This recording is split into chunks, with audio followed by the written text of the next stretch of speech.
probably don't realize that taxes are your biggest expense. What we do is actually go through and review their information. How much do they typically can save that they don't know of? You're probably overpaying by 20, 30%. Once we actually dig in and start putting a tax plan together, it is always interesting what we find that really they had no idea, because you don't know what you don't know. The most frustrating part of being a business owner is that just because you do something doesn't mean that it works. Tiffany Phillips is a small business tax strategist and accounting expert with over 20 years of experience. She's helped entrepreneurs save hundreds of thousands by unlocking tax strategies once reserved for big corporations, now tailored for real business owners. If you're tired of overpaying, she's here to help you keep more of what you earn. There is a saying in French, I don't know if it exists in English as well, but two things are certain in life. First thing is death. The second thing are taxes. The U.S. tax code specifically are really written to incentivize behavior. You keep on hitting on the head of the nail. Honestly, it's sickening that not enough of my counterparts understand really how to help leverage the code. Tiffany, tell me about small business finance. What's this podcast? So several years ago, I realized that there is a really big gap in what small business owners were getting when it came to information for their business versus what they needed. And over again, I had clients telling me that when I explained things to them or we had conversations, that it was very easy to understand, that they were able to understand how I explained things in ways that they had never been able to understand before. And when I kept hearing this over and over again, I realized that there was something to that, and there was a need in the market where business owners were really talked down to, talked over. And in a lot of ways, my counterparts, my peers, were making things more complicated, more complex than they really needed to be. And so over the course of the years, I determined that there was a need for that. I decided to start a podcast because I really felt like business owners needed more than what they were getting. And then it just snowballed from there and really became a pretty cool thing that's going. We're about to have our 3rd year anniversary, I believe it is. So we have been around for a while, and the feedback is amazing. And so it's really filling a need in the market. So, and I guess that partially answers it already, but I'm curious to understand why small business finance. Most of the people, they want to go after big business finances because big businesses means big money. Why the focus on small businesses? Small business owners are, in my opinion, often overlooked. I think it's easy to want to go after the big dollars, but when you look at the numbers, honestly, there's a much larger category of business owner out there that needs help. And so it just made sense to start in a little bit of a bigger pool, if you will, to help more people rather than focus on a very small percentage of business owners that are likely already being helped by much bigger firms than what I am. Fair enough. So what's the business case then? Because during our first call, you mentioned something around how much you can save with taxes, right? So how do you typically approach this? How do you make your case for like, hey guys, there is something you can do here, and you've been overlooking it because nobody's informing you about it, but this is what's in it for you. So how do you come around this? So what I find is that very few business owners have ever gone through a process of actually optimizing their taxes. A lot of times they think that there is something like that going on in the background when their tax returns are being prepared, that somehow magically a wand comes out. The tax preparer, accountant, CPA is able to work some magic whenever they're preparing a tax return. And while it can happen, it's very limited at that point. So when people come to me, they have this gut feeling, this gut suspicion that something is not working the way that they think it's supposed to work, because every year they're paying more in taxes. Every year they're getting fewer answers. Every year it is more and more painful the bigger their business gets when it comes time to do taxes. And so I think that there is just this subconscious understanding that something is happening and they're looking for answers. So typically what happens is in their search for answers, they find me, and I'm affirming their suspicion that something is not quite right. And so when a business owner comes to us, what we do is actually go through and review their information, get really some foundational information on the business and their finances, how they're doing, what type of services or product or whatever it is that they offer, what is it that they do in the business. And then because we've done this for so many years, we're able to get a very good baseline number of, hey, you're probably overpaying by 20, 30%. And then ultimately it ends up being at least that in our own experience, just because once we actually get tax returns, once we actually dig in and start putting a tax plan together, it is always interesting what we find and the things that can be done that really they had no idea, just because you don't know what you don't know. 100%. So what kept you going with the podcast? You mentioned earlier that you've been doing this for 3 years now, 3 years anniversary. What kept you going? When I originally started the podcast, it was probably good I didn't know what I was doing. I listened to some early podcasts not that long ago and I kind of cringed. We all do. We all do. My audio quality is not that great. I didn't know what I was doing, whatever. And I guess I just felt like there was something there. And when I started the podcast, I kind of committed to keep going even if and even when I wasn't getting the output. And it was probably about 9 months in to doing the podcast that I was getting some traction. People were booking calls with me. I brought on a couple. I remember the 2 clients that came on board that are still clients now. And Nice. yeah, it was one of those things where they booked a call. I had a call with them and they become a client. And I'm like looking at my office going, holy crap, that actually worked. I'm driving, value. People are getting a benefit from listening to me and they want more. And so then at that point, I thought, okay, what else can I do? And so it was shortly after that, I added a second podcast. I was really only doing one podcast a week at that point. I added a second one, started just doubling down and doing more. And then it just kept working more and more and more, so that at this point, the feedback that I get from people that come through and become clients from the podcast is that it was just such a no-brainer. They realized through listening to me over the course of time that why would they not want to work with me? And the feedback that they gave on, man, I was learning so much from you on the podcast for so long before I even decided to book a call.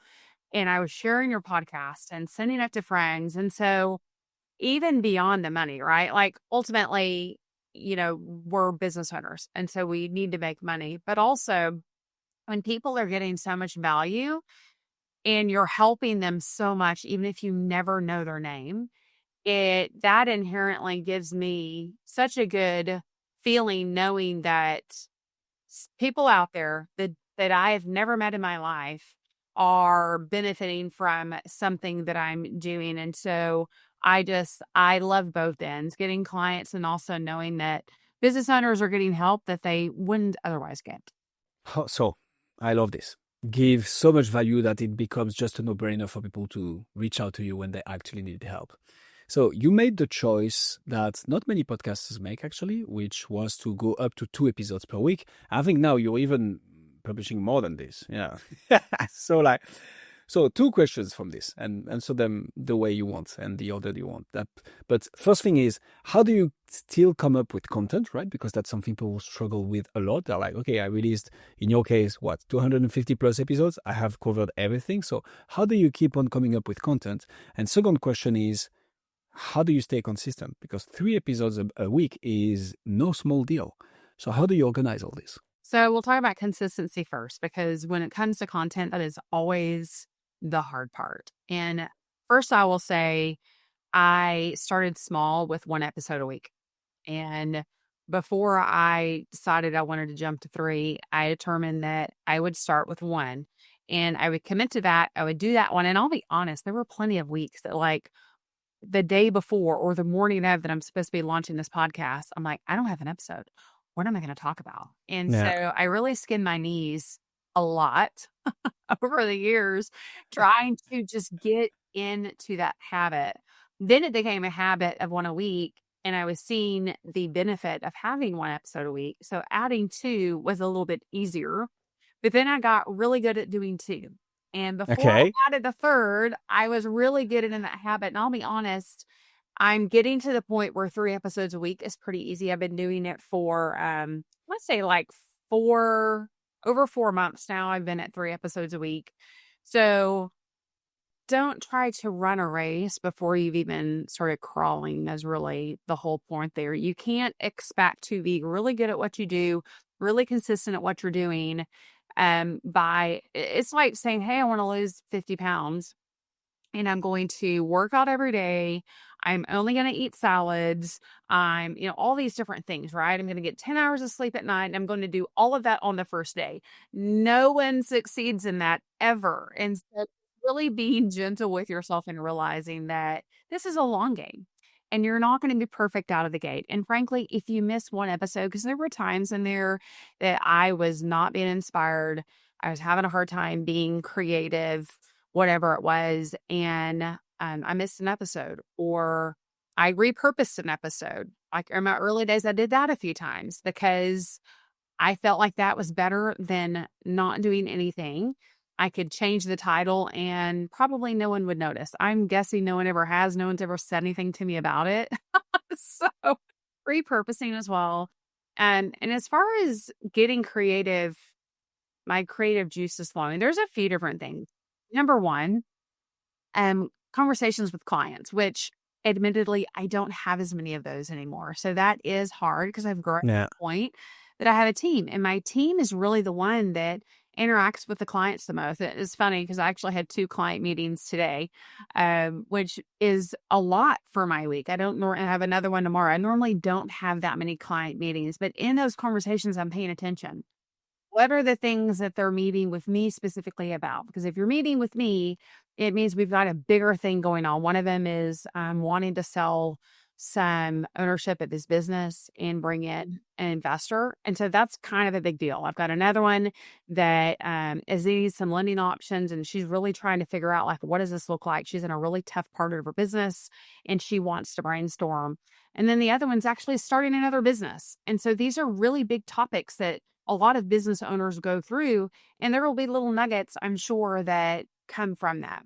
The other thing that I would say is I follow other people that do similar things to me on social media, and I look to see what they post and what are the things that I'm like, oh, wow, that's really interesting. Or, oh, I didn't realize that was a thing. Like the SBA, Small Business Administration, changed their lending rules recently, like literally about a week ago, a bunch of new rules took place.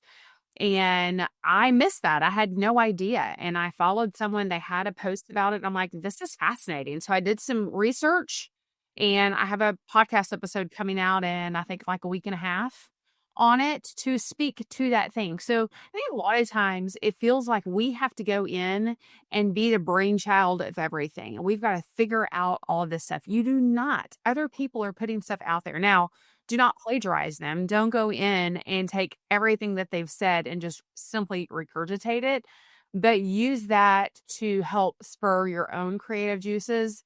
A lot of times it's a matter of like watching a YouTube video or I see a news article. Like right now we have a huge tax bill going out in the US that is massive. It's the biggest one we've had since the end of 2017. And so I recorded a couple podcast episodes on that. I actually created a webinar on it because there's so much good stuff in it. And so I went through and we have this beautiful thing called AI now that can help generate content ideas. Like, here's some information. Can you give me some topics that would be really great on this? And then if you're an expert in what you do, you can take it from there. And so there's just so many ways to get good content now that it's actually become a lot easier than it was when I first started. Oh, there is so many things I want to follow up on from this, Tiffany. So thank you so much. First of all, that all makes a lot of sense. I think it's not easy though to have the discipline to release 3 episodes per week, right? That's a huge commitment, but hey, you figured it out. So a few things. First of all, there is a saying in French. I don't know if it exists in English as well, but 2 things are certain in life. The first thing is death. The second thing are taxes. And in the case of taxes, they're always gonna come up with new taxes and new ways of, So for you, it's such an interesting topic because you can be news related without being news related. It's just your job to be on top of things when it comes to taxes, rather than just, covering recent events. So that's such an interesting niche for this. So before you decided to, I'd like to get a bit tactical about the rhythm of publishing of the episodes. Before publishing 2 and then 3 episodes per week, did you make sure that you had like some episodes in the bank? Like, okay, if we could now move on with 3 episodes per week, I have a month worth of content. So I'm safe. I see you smiling. So I wonder if that's yes or no. So how did you go about this? Yeah, I would love to say that I did not do that. Perfect. I tend to shoot from the hip. I am a really good, I figure things out as I go kind of person. Whether that's good or bad, I don't know. I feel like there's probably some pros and cons to that approach. I've recently gotten much better at having episodes in the bank, especially if I'm traveling or I have a lot going on. And in the month of May, we traveled quite a bit as a family, and I had some business stuff going on as well. And I knew I would be out of the office a lot more than normal. And so at one point, I think I had about 5 weeks in the bank, so that and those were 5 full weeks. And I actually had some episodes that were already kind of put out there in the queue beyond that. That's the most I've ever had. And it was awesome, and it really relieved the pressure, and it allowed me to focus on some other areas in the business, as well as be able to be present with my family, be able to focus on the business stuff that I was traveling for, as well, and really do the learning that I needed to be at this particular event. So it kind of fluctuates. Right now, I don't have as much in the bank because I'm at the tail end of what I had done leading up to that. And so I'm working on putting some stuff out there right now to give me a little bit more fluff. Ideally, I like to have 2 or 3 weeks at least, so that if something happens, like we had to reschedule this recording because last week I got sick and I was out for a few days. There was literally no heads up. All of a sudden I was just down for the count. There's nothing worse than something like that happening and not being prepared. And then you feel a lot more stressed, and you struggle to get, and I say you, like I've done this, I struggle to put the content out there that my audience was expecting. But at the end of the day, you have to do the best you can. And sometimes we can plan and think that it's going to work a certain way, and it just doesn't. And that's okay. Amen. And by the way, I'm glad you're feeling better because this is actual gold. So another thing I wanted to ask you about this like frequency of episodes and how you decide to go about content. So I think I have an understanding of the strategy that you have, right? How do you choose interview format versus self-hosted format? Like, how do you balance the two? Why not doing only of one? Like, how do you go about that? Yeah, it's interesting. So when I went to 3 episodes a week, the 3rd episode was added as a guest interview. I'd been thinking about doing guest interviews for a while. Prior to this, they were all solo episodes.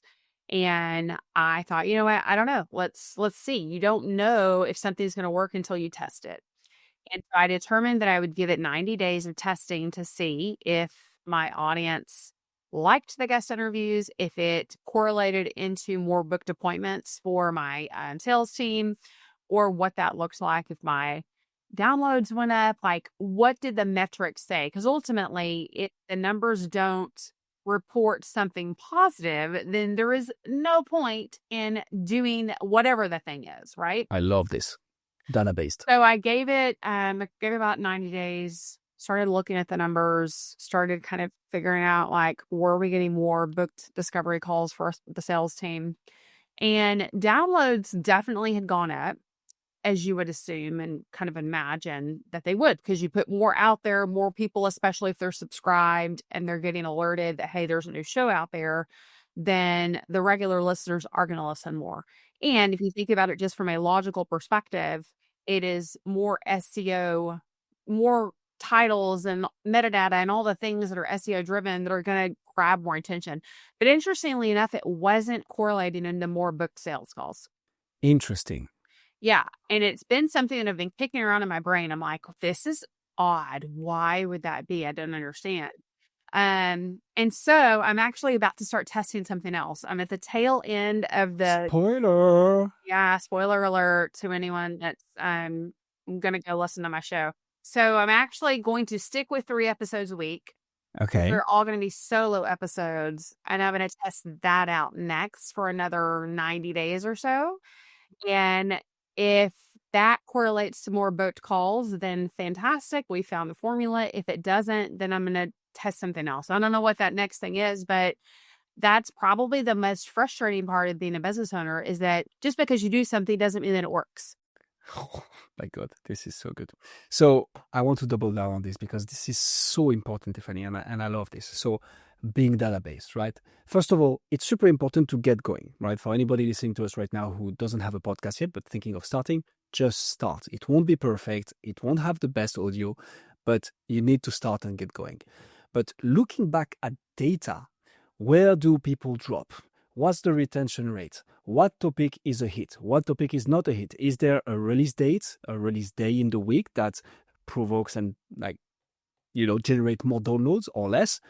It's so important to do this. And I love that you're doing tests over 19 days periods because podcast is a long format, right? But it's also podcast platforms don't really have a built-in growth algorithm. It's not that gonna be like a TikTok, right? It takes time to change and to evolve. So 90 days period is actually a very, very good practice.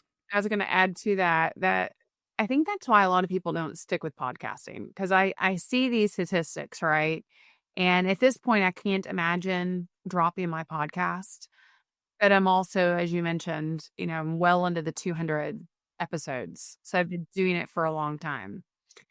And that before that, early on in the days, I didn't have that history to know that it was going to work. And so it would have been easy to not stick with it. That because so many people don't stick with it, it's just a no-brainer from a marketing perspective because most people aren't going to see the payoff. And so they're just going to stop before it ever works. And so if you can actually go in and do the thing, do the hard thing that other people want to do. So I have 2 kids. My oldest is going to be 13 later this year. And I tell him all the time, I'm like, dude. Do you tell him, dude? Yeah, I do. Sometimes I call him bruh as well. It's a US thing. I don't know if you said that in France. This is perfect. But I tell him, I say, here's the thing. It really does not take that much to stand out from other people. It really doesn't. If you'll get in there and be disciplined and do the thing, the vast majority of people will not do it. They just won't. So whether it is pushing to the end of the school year and getting extra credit or the bonus opportunities or going to the teacher and say, hey, I have a B plus, what would it take for me to get to an A minus? Or when it comes to a podcast and figuring out the thing that gets the audience or being the expert in your field and delivering the value to your clients in a way that they're like, oh my God, this is amazing. I've never had an experience like this. It literally doesn't take that much because no one else is willing to do it. I'm going to have to say it again, but amen. Like we are in an day and age where it has never been easier to launch and be successful at business, but it has also never been easier to be distracted. This is not from me. This is from Alex Hormozy. And this is just so true. And like standing out is just sticking with it. It really is. We talked a lot about your wins, Tiffany, which I love, and lots of lessons in there. What were some of your biggest challenges when it came to the podcast? And of course, how did you walk around them and solve them? Well, we've already talked a little bit about it, but I would say consistency was probably my biggest challenge. And then being creative.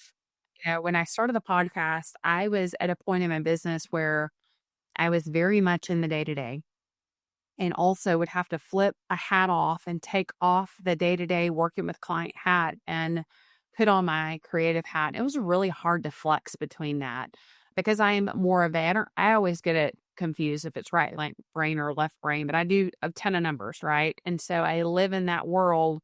So at that point, when I was very much into the numbers, it was hard for me to get into that creative space and give myself the space to think about what it would look like and how should I do this episode? Is there something that I'm missing, or is there a topic that my audience would really like? I've gotten a lot better at that because, as I mentioned, I'm not as much in the day-to-day. But it still is harder for me to make that shift. And there's certain things that I've done. Like I go on a walk most days, and it helps me clear my brain. I often don't listen to anything. Sometimes I do training or whatever. And sometimes I record Instagram stories or something right. That is a lot of it. I know a lot of it is driven because I'm away from my desk. I am in nature. The birds are chirping. I have a ton of deer in my neighborhood, so I'm seeing all this stuff, and my brain is able to completely, yeah, I love it, completely decompress. And then all of a sudden, I just have these ideas. And so I've realized that I have to give myself space to be creative because if I don't do that, then I end up in a position where I don't know what to record. I'm not sure how to do this. I don't know how to fix this problem that I'm dealing with in the business or whatever it is. And so those are some pretty big challenges. And I think most of your audience, my guess is, are either currently dealing with that or maybe are about to be dealing with that. Those are normal. And figuring out what rhythm makes sense for you and just working through it. So you keep on hitting on the head of the nail every time, Tiffany. You're telling me this 2 days after I'm coming back from a 5 days hike in the Alps, where for the first time in 2 years, I have not touched my computer for more than 2 days. And this is so spot on. This is so spot on. Like taking the time to be able to, especially when it comes to creative works, right? And creative tasks, you need to have the brain capacity to be like, not thinking about anything, relaxing, and then coming back with more clarity, with more air, and like going at it. I think there is a book we need to talk about, Tiffany. Tell us about your book. Yeah, so I wrote a book earlier this year called Your Biggest Expense. And the idea is that taxes are your biggest expense. The problem is you probably don't realize that. You've likely never even considered that taxes are your biggest expense because most people think it's payroll or like cost of goods sold. And those are a big cost. But when you start looking at how much you pay in tax and paying attention to that, if you're not formulating a strategy and working with someone who can help you reduce those taxes, then you're missing out on a major piece of keeping more of your money. We've found that 20% is really kind of the very low hanging fruit tax production. It often is more like 30, 40, and sometimes 50+% of overpayment in taxes, which is just, honestly, it's sickening that unfortunately not enough of my counterparts understand really how to help leverage the code. And so that's really what the book is about, is explaining that the U.S. tax code specifically, but I would err to say the majority of all country tax codes are really written to incentivize behavior. They are written to make primarily business owners and investors do certain things, whether it's hire new employees, whether it's grow, whatever it is, real estate, invest in new real estate. And they write laws so that you do those things. And if you understand how to leverage those laws, you will reduce your taxes. And that is the premise of the book. I include 10 strategies that really everyone can use to reduce their taxes. And then if you go to the link that I believe you have, yourbiggestexpense.com, I have bonuses that go with it. And so, like, there's so many things that you can do as a business owner. It's just a matter of arming yourself with knowledge and doing it. So when you published the French version of this, Tiffany, because living in the country that is the most tax heavy in the world, I could definitely use something like this. But so we'll put all the links in the description. If people want to find out more about you, about your book, about your podcast, where should they go? Yeah, so the book is at yourbiggestexpense.com. My podcast is Small Business Finance on Apple, Spotify, everywhere. Those are the two biggest places. If you find me on either of those, then you'll be able to connect on Instagram, TikTok, all the other places as well. And can see some awesome stories on Instagram from time to time if Tiffany is in the mood. Tiffany, this was an absolute podcast masterclass. Thank you so much for coming on Podcast Gurus. Thank you for having me.